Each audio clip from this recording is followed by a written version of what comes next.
ओम शांति। सबसे बड़ा जो पेपर आने वाला है वो संबंध का पेपर आने वाला है। बाबा क्या बोलते हैं? बाबा बोलते थे उसी हिसाब से संबंध का पेपर आएगा। हम सत्य त्रेता तो आराम से टाइम पास कर लेंगे, बिता लेंगे, एक भी संबंध का पेपर नहीं आएगा। द्वापर आते ही संबंध का पेपर शुरू होगा। क्या होगा ना, समझ लीजिए आप द्वापर में एक राजा हुए हैं। आपका एक 10 साल का लड़का है, बेटा है, राजकुमार है। उसको और ओरिया में कहते हैं कि एक कोईरो बड़ा बिसी के सनो। बहुत लाडला है, एक ही लड़का है। अचानक क्या हुआ, उसकी कुछ तबीयत खराब हो गई। तबीयत खराब होने के बाद उसकी मृत्यु हो गई।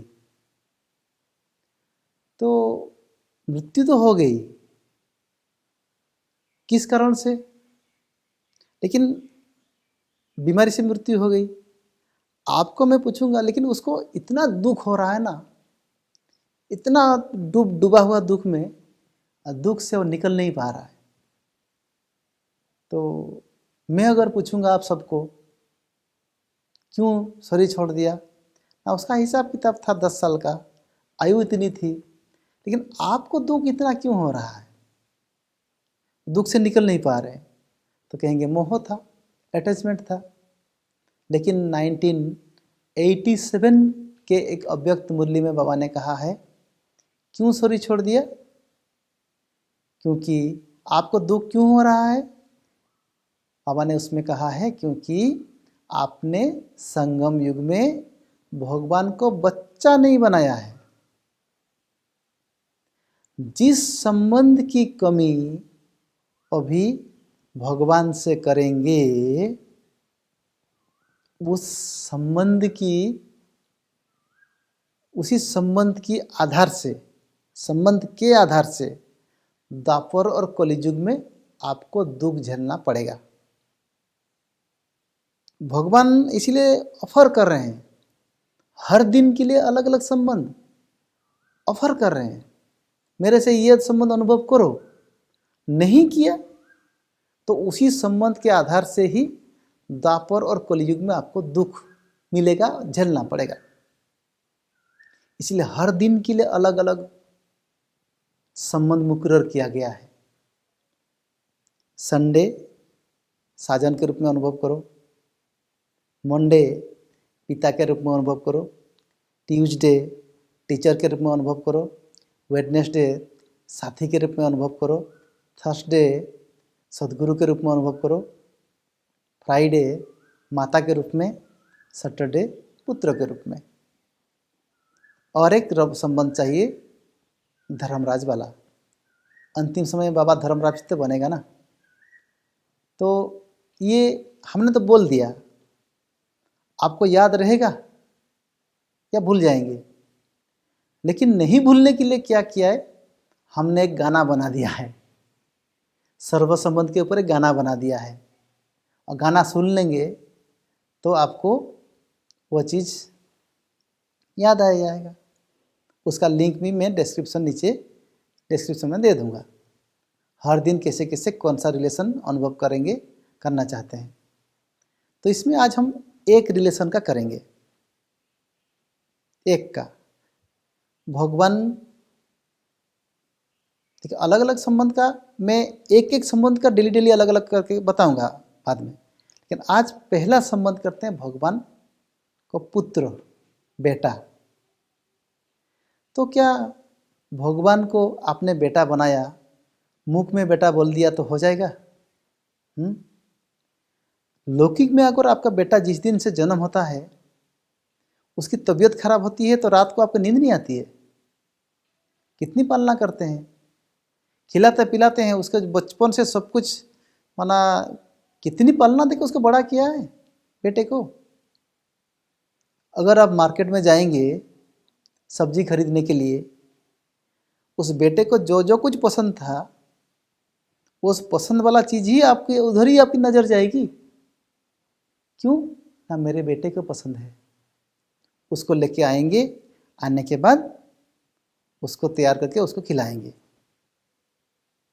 क्यों? मेरे बेटे को पसंद है। समझ लीजिए आपके लौकिक में एक बेटा है और भगवान को आपने दूसरा बेटा बनाया, आपके 2 बेटे हो गए। तो एक बेटे के लिए इतना कर रहे हैं, दूसरे बेटे के लिए क्या कर रहे हैं? सिर्फ खुशबू दिला दिया, भोग लगा दिया। अभी नवरात्रि आएगा, दिवाली आएगा, उस बेटे के लिए क्या होगा? जूते से लेकर सिर तक सब कुछ नया आएगा। और ये भगवान बेटे के लिए कुछ नहीं, सिर्फ भोग लगा दिया, खुशबू दिला दिया। फिर तो आप स्वार्थी है। एक बेटे के ऊपर पूरा ध्यान है, दूसरे के ऊपर बिल्कुल ध्यान नहीं है। अगर फिर उस बेटे को क्या किया? आपने मेडिकल पढ़ाया, MBA कराया, कितना खर्चा कराया उसके पीछे,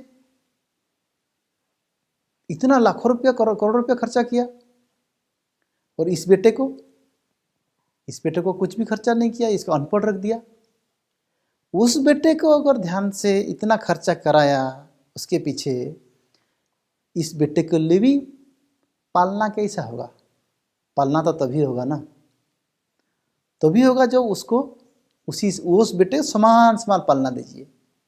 तो देखिए अंतिम समय में वो बेटा आपके पास रहे ना रहे, ये भगवान बेटा आपको 24 घंटा आपके पास रहेगा। भगवान जिसका बेटा हो जाए उसके लिए और क्या चाहिए? कोई डर भय कुछ रहेगा ना, कोई चीज़ों की, ना कुछ चीज़ की अप्राप्ति रहेगी, फुल हो जाएगी। तो फिर क्या करना? प्रैक्टिकल में थ्योरी कुछ भी नहीं है इस सूर्य विश्वविद्यालय में, सब कुछ प्रैक्टिकल है। इसीलिए अगर प्रैक्टिकल में बच्चा बनाना चाहते हैं, अभी क्या करते हैं माताएं सब कि भगवान मेरी बात सुनता नहीं है। क्यों सुनेगा? उनकी बात आप सुनते हैं? उनकी बात नहीं सुनते हैं तो वो क्यों सुनेगा आपकी बातें? उनको उस पर पालना देते हैं बेटे के रूप में। तो क्या करना है? उस बेटे के लिए जितना दाल चावल, जितना जो कुछ खर्चा हो रहा है, उतना साइड निकाल कर सेपरेट रखिए। इस बेटे के लिए भी रखिए। उस बेटे के लिए जितना दिवाली में जितना ड्रेस वगैरह जितना खर्चा होगा, इस बेटे के लिए भी इतना साइड निकाल के रखिए। और उस बेटे के लिए जितना पढ़ाई में जितना खर्चा किया है, इतना अगर इस पढ़ाई के लिए भी, पढ़ाई के उतना खर्चा अगर निकाल के सच्चे दिल से भगवान को बेटा समझ के बाबा को अर्पित करेंगे, तो प्रैक्टिकल में आपका बाबा बेटा बनेगा। नहीं तो नहीं बनेगा, मुख का ही बेटा रह जाएगा और हमेशा कंप्लेन रहेगा कि मेरी बात सुनता नहीं है बाबा। इसलिए अगर भगवान को बेटा बनाना चाहते हैं तो 1 महीना प्रैक्टिकल करके देखिए। उस बेटे के लिए जितना जो कुछ यूज हो रहा है उतना साइड निकाल करके इस बेटे के लिए से निकालिए, शेयर निकालिए, निकाल करके आके बाबा को सच्चे दिल से बेटा समझ के अर्पित करके देखिए, आपको कितनी प्राप्ति से भर देगा बाबा। आपका बेटा भर देगा सब कुछ, चमत्कारी रिजल्ट आएगी। कहाँ कहाँ रुका हुआ क्या क्या चीज़ है, जो कुछ रुकावट होता है वो भी ठीक हो जाएगा। तो उसी हिसाब से भगवान को बेटे जैसा पालना दीजिए, सेम पालना दीजिए। ज़्यादा हो तो और अच्छा है, लेकिन सेम तो देना चाहिए ना। ऐसे अगर एक बेटे को पालना दिया, दूसरे बेटे को पालना नहीं दिया, लौकिक में होता तो क्या होता? वो संतान विरोधी हो जाता है। लेकिन बाबा तो चुपचाप साइलेंट रहता है। लेकिन जो प्राप्ति होनी चाहिए वो प्राप्ति नहीं मिलती है। इसलिए भगवान को बेटा बनाइए और बेटे का अनुभव कीजिए। जैसे माँ यशोदा और कृष्ण के साथ जो अच्छा रिलेशन था, बेटी जैसे स्नेह का रिलेशन था, इस प्रकार अनुभव कीजिए भगवान के साथ, बाबा के साथ, तो सर्व प्राप्ति से भर जाएंगे। अच्छा, ओम शांति।